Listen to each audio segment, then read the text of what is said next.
Hi guys, I'm back again with another reaction video, and today we are reacting to Oversimplified, the Pig War. Obviously, I'm confused, right? I don't know what and where and how this happened.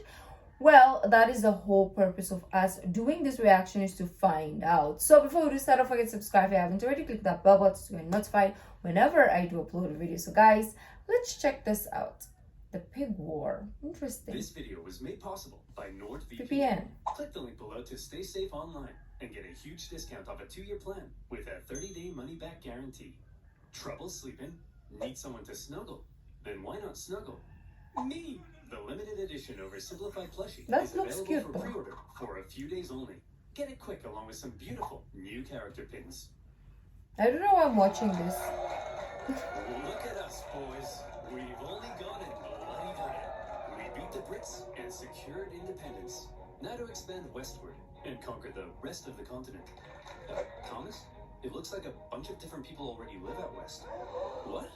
Oh no, that means we can't expand. I hate my life. Whoa, whoa, whoa. I didn't say they were white people. Oh no. This is gonna be bad. At the end of the Revolutionary War, when the United States secured its independence from Great Britain, the two sides met in Paris to settle the terms. Among various things, they discussed American territorial gains, and the British granted them a generous amount of land out west. However, Benjamin Franklin appeared to have an additional fascination. Oh, Canada. So voluptuous. You think we could maybe acquire some of that? Quit ogling our territory. But look at those curves. I'd worry less about Canada's curves and more about your own curves. What is this, like America suggested that one day the a rap battle? should become a part of the United States. In response, Britain suggested that many in America should shut the hell up. Well, if Britain wasn't going to give up Canada, then the two sides had to agree on where to put their border. Easy enough for the most part. Follow some existing borders, add in a few rivers and lakes, maybe even a parallel for good measure. But then there was a question. What would happen here? What is here? Straight line, straight line. And so it was. The border would go from the Straight line. northwesternmost point of this perfectly oval-shaped lake and continue in a straight line westward until it met the Mississippi River. Oh. Perfect. Or was it? Well, as it turned out, the lake didn't actually look like this, but like this. And the Mississippi wasn't here, but here. So in the end, none of that made even the slightest bit of sense. Don't blame the founding fathers. They were just using the best map available. Blame the guy who made it. But at the end of the day, the issue had been solved, and it was finally time to start getting along. Oh Back no. to war they go. The Glorious War of 1812 saw the Americans try to invade Canada, and the British burn down the White House. But when all was said and done, it was pretty much a draw.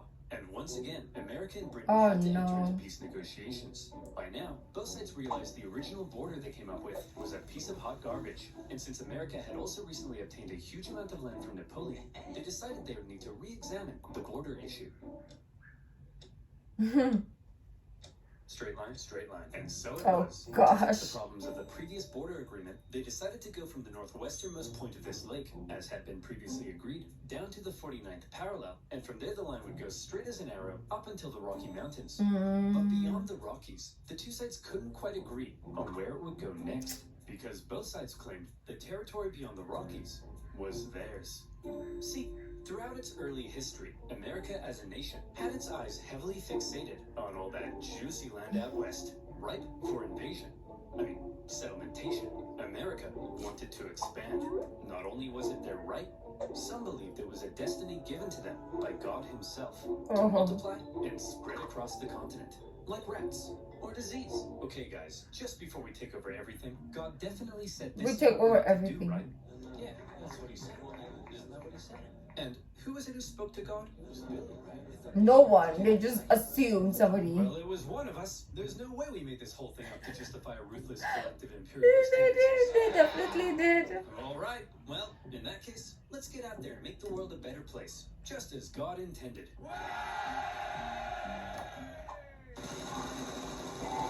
Oh my gosh, that's so funny. The McDonald's. McDonald's. He literally carried McDonald's over. Oh, I'm dead. Look at that. Like, they brought McDonald's and they trailroad to the Native Americans, yeah, Native Americans, they just set camp on the freaking teepees of the Native Americans. They changed culture to McDonald's. Amazing. This belief in divinely destined expansion would later be given its very What own is name, mine? manifest destiny. But America wasn't the only one interested in controlling the Western territories. At the time, Canada was made up of a number of colonies, collectively referred to as British North America. This one over here was owned by the Hudson's Bay Company, a British charter company dedicated to turning as many beavers as possible into as many felt hats as possible, as quickly as possible. And That the is indigenous some people became magic. a key supplier. As a result, the British were also eager to control the land out west and secure that region's valuable resources, and in particular, the Great Columbia River was deemed vital to the beaver business. So when it came to the question of what would happen to the border beyond the Rockies, the conversation went a little like this. The line should keep going straight because we're manifestly destined to gain the entire North American continent. That's No, their we need this river so we can keep scouting argument. beavers. Look, why don't we just draw the border along the river? That way we both have access to it. Well, that would be a completely fair compromise that protects the interests of both parties. And there's no way I'm ever going to agree to it! Having come to a roadblock, both sides simply agreed that for now, they would jointly occupy the Northwestern Territory. They were both free to settle and trade there. But Okay. rest assured, the agreement was only temporary. Eventually somebody would get their way. Listen, We know Rich, who. we can jointly occupy this land, but I ain't sharing anything else. I don't want to see you using my toothbrush. I don't want to catch you wearing my underwear. And I don't want to catch you using my computer and selling my data to advertisers. NordVPN. Should use NordVPN. Oh no. Do you like giving strangers your passwords to your most important online accounts? Why should I? Me neither. And that's why I use allowing you to safely it on the go. Even 6 of them. Some I like his ads though, but South Korea and watch every single BTS video known to mankind. With NordVPN, you no longer need and watch every single BTS to use. With just the click of a button, you can head on over to South Korea and watch every single you BTS can do video that known to mankind.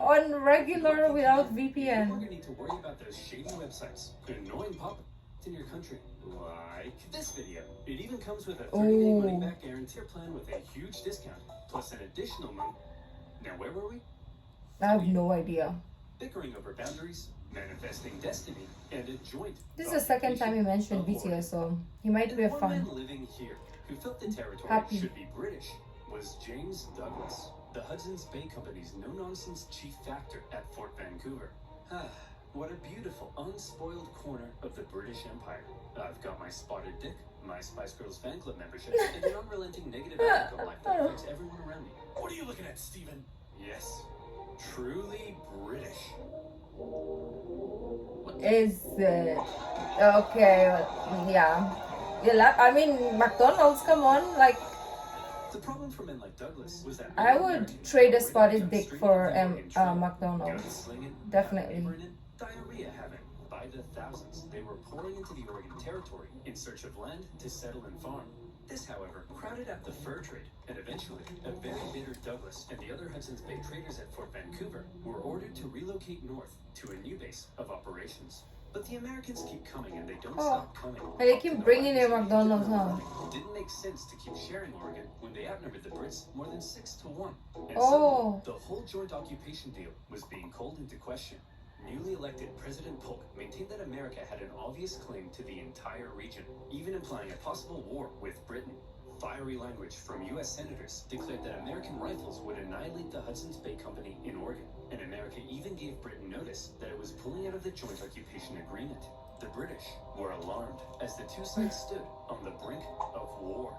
But in the end, Again? neither truly wanted to fight. The British favored maintaining good economic relations, Okay. while the Americans had already gotten themselves into a war with Oh. Mexico. So after a bit of back and forth, the British finally said, "Fine, you wanted a straight line? There's your straight line." And so, the agreement was made. The border would continue directly to the Strait of Georgia, but because the British insisted they keep Vancouver Island, it would Excuse then me? move south through the center of the channel and on to the Pacific Ocean.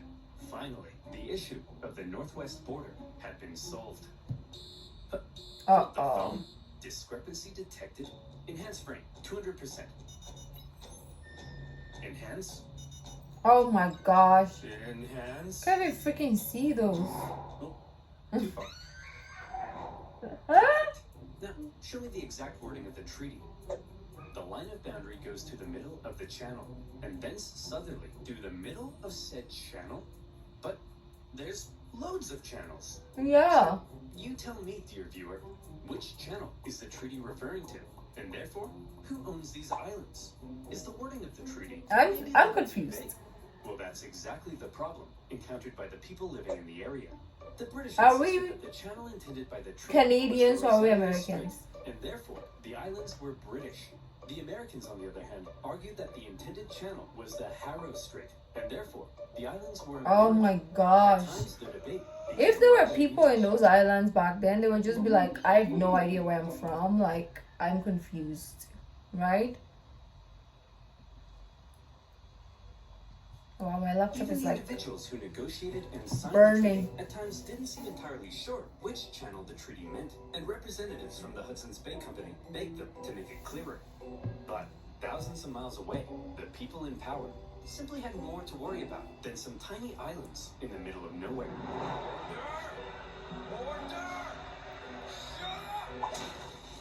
Order. All right, listen up. We got a lot to get through. The 7th Earl of Chissingham says he encountered a foul beast in the fields of Upper Fartingdon late last night and put this sketch together. But that's a poor person, Darren. Next, Lord Piddlingham says he has a new mole on his backside. How is that parliamentary business, George? Exactly. Oh, some islands in the Pacific Northwest are in dispute and could lead to a war with America. Boring. Fine. Let's take a look at that mole, George. Oh, look at his And so, butt. for now, the islands were simply held in dispute. Were they British or were they American? I'm sure I have this no conflict idea. won't cause anyone to die. And one man who thought the islands were undeniably British was James Douglas, now the governor of Vancouver Island. He had already once had American settlers encroach on his territory and force him to move. This And time by it's not. golly, he wasn't going to let it happen again. Yeah. As far as he was concerned, those islands were not only British, but prime agricultural land. And given the chance, those glubby Yanks wouldn't hesitate to start pitching flags with their glubby little hands. And so, he came up with a plan. If the British settled the islands first, then that would surely secure them for Britain. And so in 1853, Douglas sent an Irishman by the name of Charles Griffin, along with some Hawaiian shepherds, to go set up a sheep farm on San Juan Island. And set up a sheep farm they did. The place was rammed with sheep. Oh, wow. 1,369 to be exact. That's a But lot. within those flocks of woolly cowards could also be found a number How did they of know? beautiful, prized Berkshire pigs. Oh, Porky, you look That is where the stunning. pig war You're the comes greatest in. thing that's ever happened to me. Would you perhaps like to go to the island ball together tonight? Oink once for no. Roll around in that cow crap if yes. Yes! I'm covered in poo and I'm the luckiest man alive! But life on the island for Charles Griffin wasn't to be a perfect paradise of pig pageants. Because unfortunately for him, the Americans also believed the island was theirs. One day, Oh. in 1854, an American customs collector was sailing around the islands on the outlook for bands of native tribesmen when he spotted something. The Aha! pigs. I've got you now, you savages. Over yonder. Those are sheep, Oh, sir. sheep. Sheep, you say? What are they doing here? Let's go and negotiate with them. Negotiate with With sheeps. Are you crazy? I'm perfectly stable, you rat bag. Call me crazy again and I'll eat your eyes! Hello, good sir. We request to speak with your leader. Out of the way. Allow me to parley with this foul beast.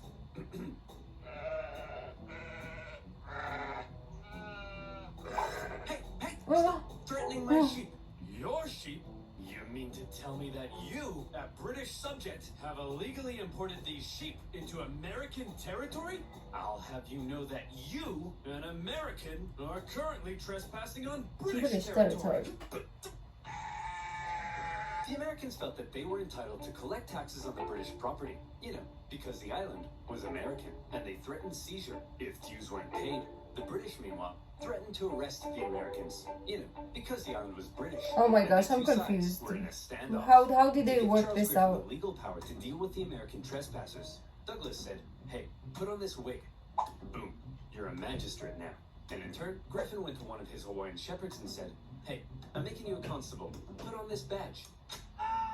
The British then went off to arrest the U.S. Customs inspector. But, being an American, he emerged from his tent with 4 pistols and a giant knife. Oh, so the Brits Lord. had to back down. Eventually, raids by northern tribes chased the U.S. officer from the island. But the Americans weren't done yet. Officials from nearby Whatcom County in Washington Territory believed the island fell under their jurisdiction, and they decided it was time to make the British pay up once and for all. They sent one Sheriff Barnes to go confront Charles Griffin. Hey, you owe us $80.33. I mean, back then it might be Go suck a an egg. lot. Oh, I'll definitely go I suck an see. egg, yeah, I So guess. that's how it is, huh? That's how it's gonna be, is it? That's the way in which things are, eh? That be how it will, is it? Will it be how that is, huh?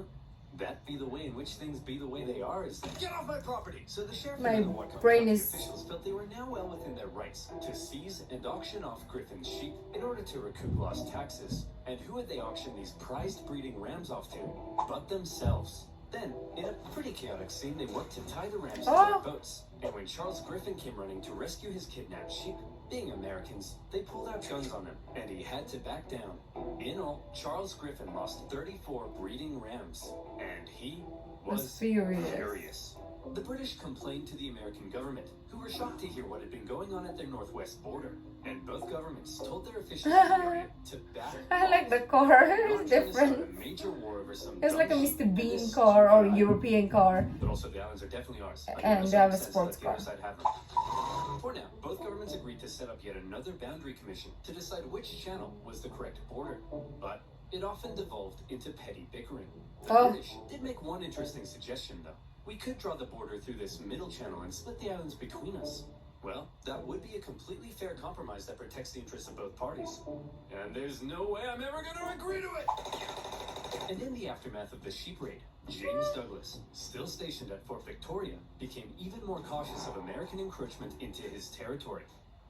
Mr. Douglas, sir, it appears an Indian has discovered gold in the Fraser Canyon, just north of here. Shut up! Keep your voice down, boy. We can't risk those glubby Americans hearing about this. Oh, gosh, or our yeah. territory here will be infested with them. Oh no!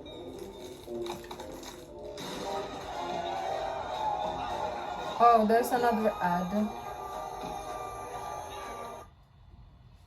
Wow, this is crazy. Like so many like mini wars or like wars that we haven't heard of before. Fraser Canyon Gold Rush attracted a heap of Americans to the region. Some got lucky. Most did Gold not. bars? And of those that didn't, rather than returning all the way home, Of many course simply they're not. decided to settle in the area. And in particular, the juicy green pastures of San Juan Island were rather appealing. Believing the island was American territory, around a dozen American settlers moved there in the late 1850s. One of them was a man named Lyman Cutler, a young man in his mid-20s, and lazy as pie. He didn't want to have to clear a space in the forest to build his home, so he said, I'll just build my cabin right in the middle of this British sheep run. I'm sure that won't make anyone mad. When he planted potato seeds in his garden, rather than building a nice protective fence around them, he said, I'll just fence in 3 sides and hope all these British farm animals have a moral compass and respect my property rights. Obviously not. Griffin's pig was a Berkshire, well known for rooting, and Lyman's fairly pathetic fence made for a bad combination. Numerous times he had no. to chase the pig away from his property, and he once angrily marched up to Griffin's home, saying, Hey, British farm idiot, keep your stupid pig out of my potatoes. It is up to you to keep your potatoes out of my pig. Griffin was furious with his new American neighbors. Griffin. They built their homes all over his sheep pastures. And besides, what right did they have to be here anyway? It was British territory. Lyman, on the other hand, swore the local government had assured him his land claims were legitimate. And so to him, the British were out of line. Oh. Look at that sick freak. In love with his pig. Isn't that just sick? Yeah, what a freak. Not like our love, Spuddy. Ours is all natural. Yeah, just a man and his potato. Nothing wrong with That's that. so funny. But the tension between Lyman and Griffin was just about to explode. Huh? What the? What is? Oh no. Buddy? All right, you damn dirty pig. That's the final straw. I hope the 8 is off. Lyman Bacon? shot the pig. After taking a second to calm down, he felt bad about murdering Griffin's prized boar. So he went to him and said, "Hey man, look, I kinda just killed your pig. It was eating my potatoes again and Oh no, they're gonna fight because of a freaking pig. Killed your pig. Killed your pig. It's not about the pig, it's about the land." Oh. Killed your pig. Killed your pig. Killed your pig. I literally want a strawberry shake.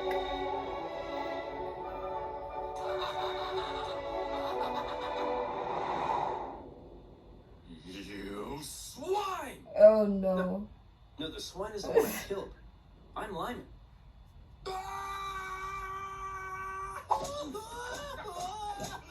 Griffin demanded Lyman pay $100 for the loss of the pig, an outrageous sum at the time. Obviously, Lyman refused, threatening to shoot any more animals that dared enter his property, even threatening to shoot Griffin himself. When Griffin complained to James Douglas, British officials went and confronted the pig killer. Again, they insisted he pay up, and if he didn't, Lyman claimed they threatened to arrest him and take him back to Victoria. British officials arresting an American on American soil and trying him under British law. Now that's controversial. And it's a controversy that attracted the attention of an American general in charge of the Department of Oregon, one William S. Harney. This guy, General Harney, had a reputation. Harney. He's the kind of guy who invades Mexico without orders, wasting valuable resources and creating an embarrassing situation for everyone involved. He's the kind of guy who has one of his own men arrested for writing the wrong header on a report. He's the kind of guy who finds a dog digging up his yard and then chases it for 1.5 miles just to give it a beating. He hated superiors, hated being told what to do, and had been court-martialed 4 times for disobeying No, orders. thank you. Contemporaries described him as an imbecile, all matter and no mind, an arrogant humbug, and a laughingstock. Like I said, General Harney had a reputation. He Oh, hated the not British good and was ones. out for any opportunity to earn personal glory for himself. By some accounts, he even wanted to become president. And so, in July 1859, when he happened to visit San Juan Island, and he learned of the plight of the Americans living there, the shooting of a pig, and the British threat to arrest Lyman Cutler, General Harney went into scheme mode. Oh no. Oh no. He's gonna make it worse, huh? Hey yo, Who's Captain this? Pickett. Yes, sir. Listen carefully. His hair is I need burning. you to pick up some flowers and bring them to my place later. I've got a plan. Here I am, sir. What's the plan? Pickett, you and I are going to start a war. What do you mean, sir? Okay, listen up. An American man shoots a worthless pig on San Juan Island, and the British threaten to arrest him. Outrageous, but we can use it. We get the settlers there to send us a petition saying they need American troops for protection. I would say more bacon. And occupy the island. The British will find American troops on an island they consider theirs so offensive they won't hesitate to blow you to smithereens. Then it's war. We bring in reinforcements and we fight back. I'll write to Washington, D.C., letting them know what's happening. But here's the kicker. My letter will take 6 whole weeks to get there. Before the government even gets a chance to respond, telling me I'm an idiot We've already and done ordering it. me to cease fire, the island will be ours. Hell, we could even invade Vancouver Island or British Columbia. It's foolproof. Wow, very impressive, sir. But I gotta ask. Why do you have why? flowers? Well, I'll level with you, Pickett. Historians still contest exactly what it is I'm trying to do here. It's possible I'm trying to expand America's territory. Maybe I'm trying to play the hero so I can become president. Some have even suggested that since I'm a slave-owning Southerner, I may be trying to create a diversion to help the South secede in the upcoming Civil War. But if there's one thing that almost everyone can agree on, it's that I'm an idiot. I can see that. See? But 1, 2, 3. The fourth one is the truth. Everything else is true also. There are also historians who believe that Harney and Pickett had no secret plan at all, and were not scheming masterminds, but simply hot-headed buffoons, genuinely outraged at the audacity of the British, and trying to protect American citizens. But the fact of the matter is, Pickett took the very controversial and extremely provocative act of landing American troops on disputed territory. He set up his camp in a very exposed position and erected a very provocative sign proclaiming that only American laws applied on the island. It was almost like he was asking to be fired upon. Or, again, maybe he was just an idiot. When a British official sent to the island to get rid of the unruly American settlers now saw that there were American troops, he demanded they leave. He was obviously told to go suck an egg. When Douglas found out, he was enraged. To him, the American landing constituted an invasion. Harney sent a report back to the War Department in D.C., justifying his actions with exaggerated claims of British villainy. But he knew it would take 6 weeks to get there, and another 6 weeks for the reply to come back.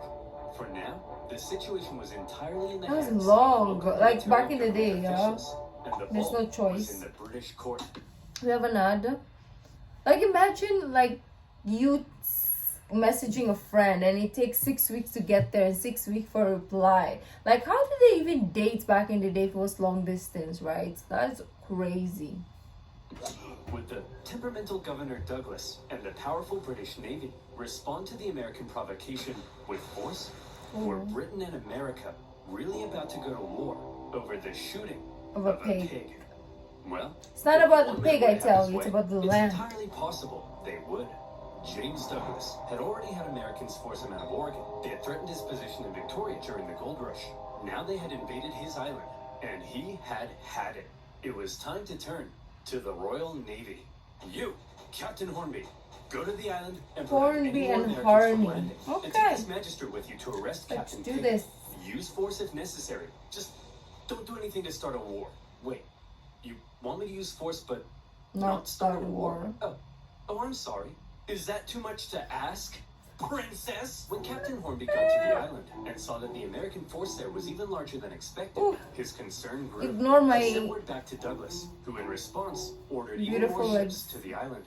And at this point, the naval officers were like, "Hey man, let's talk." They were concerned Douglas's escalation was leading them to war, and they convinced him it probably wasn't a terribly good idea to just go up to an American military captain with his armed men and say, "Hey bucko, you're under arrest. Uh-oh. Please don't shoot me." Douglas gave in. To prevent any hostilities, he canceled all orders and told the Navy, for now, to simply keep an eye on the Americans. He did send one more ship for good measure. Captain Pickett, now seeing the British ships with their guns aimed directly at his exposed camp, said, "See, Jeff? Look at that. We're about to get blown to bits. All according to plan." Hang on. Oh crap, Jeff, we're about to get blown to bits! Run! Pickett hastily moved his camp from its very exposed position to another position. If which, only as you it could just happened, pick it up was and also move very like that. exposed. It probably won't surprise you to learn Pickett came dead last in his graduating class. Nearby American and British officials began showing up to ask Pickett what the heck he was even doing. Oh Then no. a bunch of terrorists showed up because a major war breaking out in their doorstep was the single most exciting thing to ever happen in any of their miserable frontier lives. Well, on One Charles television, Griffin maybe. was particularly unhappy. First, his pig had been shot. Now his sheep pastures were being trampled by soldiers and tourists alike. He complained to Governor Douglas, But they have who camera. was still pretty upset about the whole thing. Douglas felt British honor itself was at stake, so he decided that if American forces were allowed to be on the island, well then by golly, the British should be there too. It would be a joint military occupation. Upon hearing Douglas's new plan to land British troops on the island, Captain Hornby decided to go speak with Pickett in person. After informing him of the plan, Pickett replied that if they dared land, he would open fire. Oh. So there they were. The British had orders to land. The Americans had orders to prevent their landing. Landing. Oh This was it. gosh. War over a small island in the middle of nowhere, over a pig and some potatoes, over whether the US-Canada border looked like this or like this. It was stupid. I didn't even Hold see on. the difference. This is stupid. To heck with it. I'm not landing those troops. I'm not gonna be the one who starts a war. The captain decided not to follow Douglas's order. And good thing he didn't, because pretty soon after that, the leading British admiral in the entire Pacific region showed up. Rear Admiral Baines outranked Governor Douglas. When he heard of everything that had been going on, he was stunned. But when he heard that Hornby had refused Douglas's plan to land troops, Baines could have kissed him. Oh, Whether okay. he did That's or not, me. history doesn't tell. But I like to Probably think they did. did. The British admiral cancelled all of Douglas's orders and instead pursued a policy of not interfering with the Americans until he could contact the British government. The Americans, not knowing the British no longer intended to land, had sent reinforcements and began fortifying. But even still, the British Navy did nothing. And finally, when word made it across the planet, informing the two governments of the ongoing crisis, They finally everyone was shocked. Holy crap! Harney landed troops on disputed territory? Man, I hope the British don't find out about this. Buchanan? Oh crap! They already the British! did. Why are we getting reports of American troops on San Juan Island? Whoa! I don't know, man. Nothing to do with me. But you're the president. What? Breckenridge? I am? Am I the president? Yes, sir. And hey, we got a problem. It looks like the southern states are considering seceding. Oh and no. we're headed for the biggest crisis in the history of the nation. Oh no. It's your job to fix it, sir. Am Sir? I the president? Oh no. Go away. Not the curtain again, mister. I feel like if I was a president, I would be like him. I would be like, oh, fudge. I thought being a president is like me having fun, spending the country's money. But I have to take responsibility, really? Like, me? Can somebody else do it? Please, me. Mr. President, I'm not here. Buchanan. Back in the Pacific Northwest, Harney was beginning to realize the government may not be terribly impressed with his reckless actions. So he began firing off even more aggressive letters, justifying what he had done. Telling the British were sending bands of Indians to attack our men, and that they're big meanies with coal for hearts, and that they made me cry like a little girl. Wait, no, that makes me sound weak. No, write me it. Cry like a big girl. Yeah, that's it. When the president received Harney's new letters, his anxiety only grew stronger. Oh, crap. Hey, General Scott, please make this go away. Leave it to me, sir. General Winfield That is Scott so was the me. commanding I general of the hate entire conflict US Army. or Well known for his stress. negotiation skills, he was a veteran of the Mexican-American War, during which time he had had to deal with General Harney's idiocy and insubordination. And he watched as Harney got away with it all, thanks to his friends in high places. It's safe to say that Scott really did not like General Harney. By now, General Scott was racked with gout, and he was so big, he had to be hoisted onto his ship in a basket. Nevertheless, he began the long journey to the Pacific Northwest. Okay, everyone, get over here. Will somebody please tell me what the heck is going on? I'll tell you, General. It all started on one fateful day last summer. But it's big again. Buddy? All right, you damn dirty pig. That's the final straw. What? Hey, you can't get away from me! Oh, look at that pig. Nowhere left to run, eh? I'm gonna enjoy this. Lyman, if you spare my life, Is I that grant you Morgan Freeman?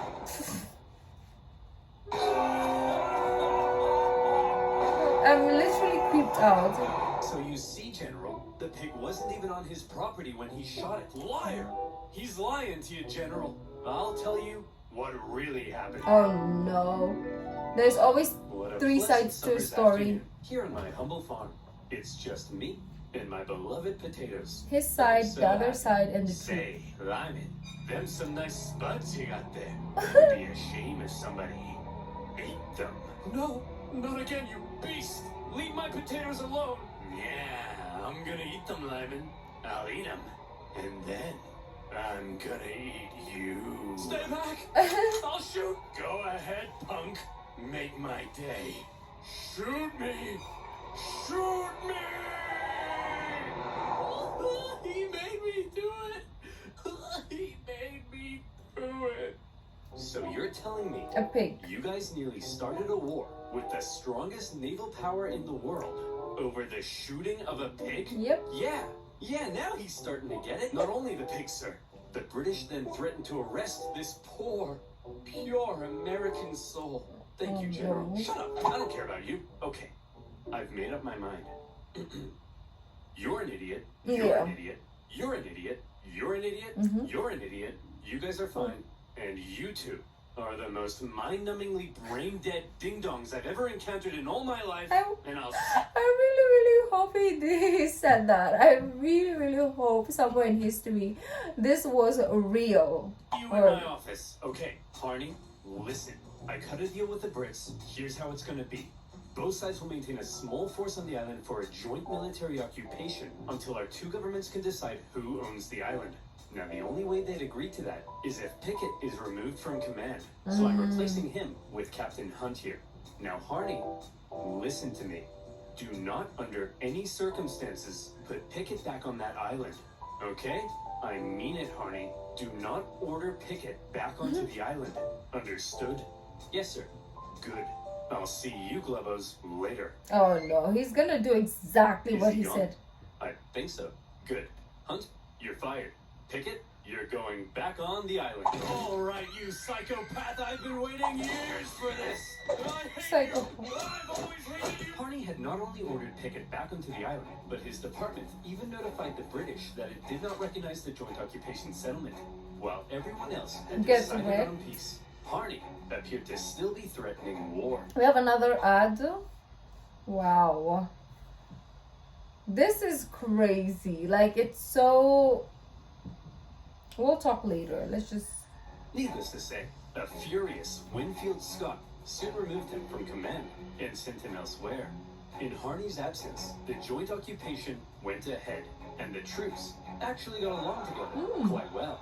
The British attended 4th of July celebrations at the American camp, while the Americans visited the British for Queen Victoria's birthday. Okay. Even Pickett became good friends with his British counterpart.